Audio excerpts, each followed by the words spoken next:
ಕೊಟ್ಟೂರು ಪಟ್ಟಣದ ವಿವಿಧ ವಾರ್ಡ್ಗಳಲ್ಲಿ ಪಟ್ಟಣ ಪಂಚಾಯಿತಿ ವತಿಯಿಂದ ಸ್ವಚ್ಛತಾ ಹಾಗೂ ತ್ಯಾಜ್ಯ ನಿರ್ವಹಣೆ ಕುರಿತು ವಿಶೇಷ ಜನಜಾಗೃತಿ ಜಾಥಾ ನಡೆಸಲಾಯಿತು.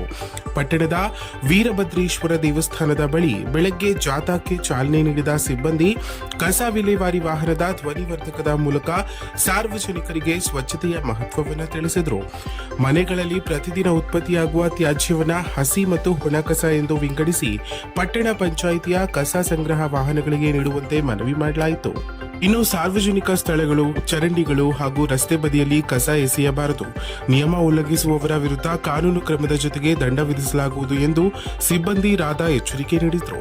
ಸುಪ್ರೀಂ ಕೋರ್ಟ್ನ ಮಾರ್ಗಸೂಚಿಗಳನ್ನು ಪಾಲಿಸುವುದು ಪ್ರತಿಯೊಬ್ಬ ನಾಗರಿಕರ ಕರ್ತವ್ಯವಾಗಿದ್ದು, ಸ್ವಚ್ಛತೆಯನ್ನ ಜೀವನದ ಭಾಗವಾಗಿಸಿಕೊಂಡರೆ ಮಾತ್ರ ರೋಗಗಳಿಂದ ದೂರವಿರಲು ಸಾಧ್ಯ ಎಂದು ಪಟ್ಟಣ ಪಂಚಾಯಿತಿ ಆರ್ಒ ಅಗಡಿ ಮಂಜುನಾಥ ಹೇಳಿದರು.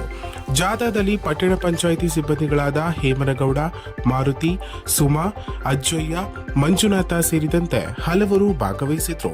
ಸ್ಥಳೀಯ ಮಹಿಳೆಯರು ಹಾಗೂ ಸಾರ್ವಜನಿಕರು ಕೂಡ ಜಾಥಾದಲ್ಲಿ ಪಾಲ್ಗೊಂಡು ಸ್ವಚ್ಛತೆಯ ಸಂದೇಶವನ್ನ ಜನರಿಗೆ ತಲುಪಿಸಿದ್ರು. ಅವೆಲ್ಲ 2016ರಲ್ಲಿ ಜಾರಿಗೊಳಿಸಲಾಗಿದೆ. ನೆಕ್ಸ್ಟ್ ಸುಪ್ರೀಂ ಕೋರ್ಟ್ ಆದೇಶ ಪ್ರಕಾರ ಏಪ್ರಿಲ್ 1, 2026ರಲ್ಲಿ ವಿಶೇಷ ನೈರ್ಮಲ್ಯ ತ್ಯಾಜ್ಯ ಮತ್ತು ವಿಶೇಷ ಕಾಳಜಿ ತ್ಯಾಜ್ಯವನ್ನು ಜಾರಿಗೊಳಿಸಲಾಗಿದೆ. ನೈರ್ಮಲ್ಯ ತ್ಯಾಜ್ಯ ಅಂದ್ರೆ ಡೈಪರು, ಸ್ಯಾನಿಟೈಸರು, ನೀವು ಟಿಶ್ಯೂ ಪೇಪರ್ ಯೂಸ್ ಮಾಡಿ ವಿಷಯ ಇರ್ತಾರಲ್ಲಪ್ಪ ಅವನ್ನೆಲ್ಲ